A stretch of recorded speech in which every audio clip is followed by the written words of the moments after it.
Hello बच्चों। आज मैं आप लोगों को आरोग्य की कुंजी का प्रश्नोत्तर बताने जा रही हूँ। जैसा कि आप लोग इस पाठ में पढ़ चुके हैं कि कोई भी बीमारी हमें बहुत जल्दी हो जाती है और उसे विदा करना बहुत टेढ़ी खीर है। उससे छुटकारा पाना कठिन हो जाता है। इस कहानी में केमिस्ट लोगों का जो प्रलोभन देते हैं, सप्लीमेंट का, टॉनिक, मिनरल्स, विटामिन्स का, उसके बारे में बताया गया है कि ये सब सिर्फ एक दिखावा है। अगर उसमें सच्चाई होती, उससे शरीर बलिष्ठ होता, तो वो लोग पहले अपना और अपने परिवार के लोगों को बलवान बनाते, ना कि दूसरे के लिए इतने उत्सुक होते या परेशान रहते उस चीज़ को लेकर। इस पाठ में हमें बताया गया है कि ये टॉनिक जैसे च्यवनप्राश, शिलाजीत, मकरध्वज, ये सब सिर्फ एक विज्ञापन, हमें बिल्कुल आकाश पताल जैसा विज्ञापन दिखलाते हैं कि इसको लेने से आप बहुत ही ताकतवर बन जाएंगे, आप निरोग रहेंगे। लेकिन ये सिर्फ दिखावा है, इसमें बिल्कुल भी सच्चाई नहीं है। बोला गया है कि वास्तव में आरोग्य की कुंजी उन आदतों में छिपी है जो आहार विहार के चयन करने तथा अपनाने के लिए उत्तरदायी है। हम अपनी आदतों को सुधार कर निरोग रह सकते हैं। इस पाठ में गांधी जी के बारे में बताया गया है कि गांधी जी जिन दिनों दक्षिण अफ्रीका में थे, उन दिनों उनका पेट बहुत खराब रहता था। कब्ज निवारण के लिए एनीमा का सहारा लेना पड़ता था। लगता था कि वो बहुत दिन नहीं जी पाएंगे। ऐसी स्थिति के लिए उन्होंने बहुत ही दृढ़पूर्वक स्वास्थ्य के नियम अपनाए, प्रकृति में गए और उन्होंने बहुत ही लंबा जीवन जिए। 120 वर्ष की जिंदगी उन्होंने जी। क्या ये भी बताया गया कि दुर्घटना उन्हें उठाने ले गई होती तो और भी वो जिंदगी अपनी जी सकते थे। इस पाठ का सार यही है कि हम अपनी आदतों में सुधार लाकर निरोग रह सकते हैं। अब इसका हम लोग प्रश्नोत्तर देखते हैं। पहला प्रश्न है, पौष्टिक आहार का जीवन में क्या महत्व है? इसका उत्तर है, पौष्टिक आहार लेने पर हमारा शरीर निरोगी और बलिष्ठ बन जाता है। दूसरा प्रश्न है, पौष्टिक आहार व टॉनिक को जीवन में लोग किस रूप में अपनाते हैं? तो पौष्टिक आहार व टॉनिक को जीवन में लोग अच्छे स्वास्थ्य के लिए अपनाते हैं। अगला प्रश्न है, बीमार होने पर लोग प्रायः क्या करते हैं?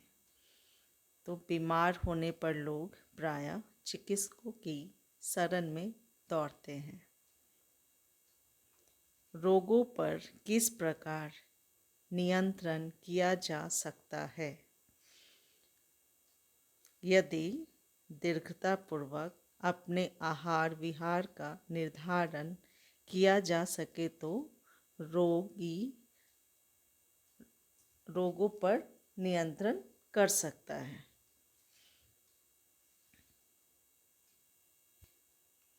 प्रश्न देखिए, रोगों पर किस प्रकार नियंत्रण किया जा सकता है? तो यदि दीर्घतापूर्वक अपने आहार विहार का निर्धारण किया जा सके तो रोगों पर नियंत्रण किया जा सकता है। लघु उत्तरीय प्रश्न है, कोई रोग हो जाने पर लोग अक्सर क्या करते हैं?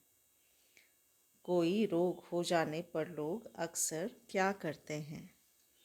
इसका उत्तर है, कोई रोग हो जाने पर लोग अक्सर क्या करते हैं? तो कोई रोग हो जाने पर लोग अक्सर चिकित्सकों के पास जाते हैं। बाजार में बिकने वाले स्वास्थ्यवर्धक टॉनिक कितने कारगर सिद्ध होते हैं?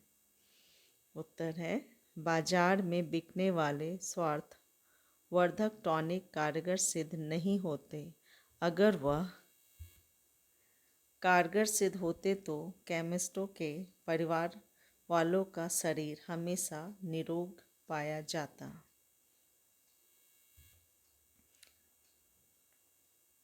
बाजार में बिकने वाले स्वास्थ्य वर्धक टॉनिक कारगर सिद्ध नहीं होते। अगर वह कारगर सिद्ध होते तो केमिस्टों के परिवार वालों का शरीर हमेशा निरोग पाया जाता। केमिस्टों और जो बनाते हैं टॉनिक, उनके घरों के लोग कभी भी बीमार नहीं होते। टॉनिक बनाने के विषय में क्या क्या कहा गया है? तो टॉनिक बनाने वाले के विषय में कहा गया है कि च्यवनप्राश, शिलाजीत, मकरध्वज आदि बनाने वाले स्वयं स्वस्थ होने चाहिए थे, अर्थात ये कमज़ोर क्यों होते जबकि इन्हें पौष्टिक खाद्य सभी उपलब्ध है। आरोग्य की कुंजी किस में निहित है?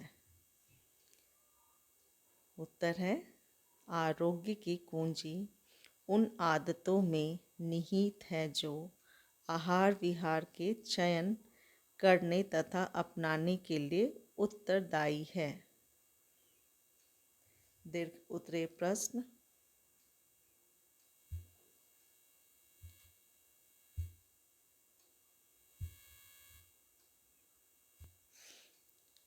रोगी रोग से छुटकारा पाने के लिए क्या करता है? उत्तर है रोगी रोग से छुटकारा पाने के लिए औषधि व पौष्टिक आहार का सेवन करता है और चिकित्सकों की शरण में जाता है। वो कौन सी विकृति है जो स्वास्थ्य लाभ में बाधा पहुंचाती है? उत्तर है निम्नलिखित विकृतियां स्वास्थ्य लाभ में बाधा पहुंचाती है। इच्छाओं पर नियंत्रण रखना, दुर्बलता का होना, अति व्यापक अंधविश्वास मनुष्य के अंदर जागृत होना, आहार विहार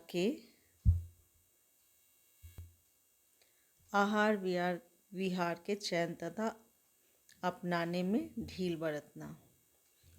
हिंद केसरी चंद्री राम के विषय में स्वास्थ्य व शारीरिक बलिष्ठता के क्या उदाहरण दिए गए हैं? इस पाठ में हिंद केसरी के बारे में क्या बलिष्ठता के बारे में उदाहरण दिया गया है? प्रश्न है।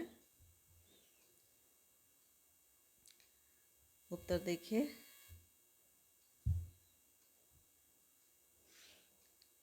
हिंद केसरी चंदीग्राम के विषय में स्वास्थ्य व शारीरिक बलिष्ठता के उदाहरण दिए जाते हैं कि उनको क्षय रोग हो गया था और अकाल मृत्यु के मुख में जाने वाले थे। इस स्थिति में छूटने के लिए उन्होंने साहसपूर्वक अपनी जीवन यापन प्रक्रिया में मौलिक परिवर्तन किए और उस परिवर्तन के प्रभाव से न केवल बीमारी से छूट वरना बलिष्ठ और पहलवान की पंक्ति में जा बैठे। अंतिम प्रश्न है हकीम लुकमान का क्या कथन है? क्या आप इससे सहमत हैं? इस प्रश्न का उत्तर यहाँ पे दिया हुआ है कि हाँ, मैं इससे सहमत हूँ। हकीम लुकमान कहते थे कि मनुष्य समय से पहले मरने और दफन होने के लिए अपनी कब्र अपनी जीभ से स्वयं खोद रहे हैं। इसका तात्पर्य है कि चटोरेपन के वशीभूत जिह्वा अनुपयोगी पदार्थ को अनावश्यक मात्रा में वो मानते थे उदरस्त कराते हैं और जीवन मरण का संकट उत्पन्न करती है।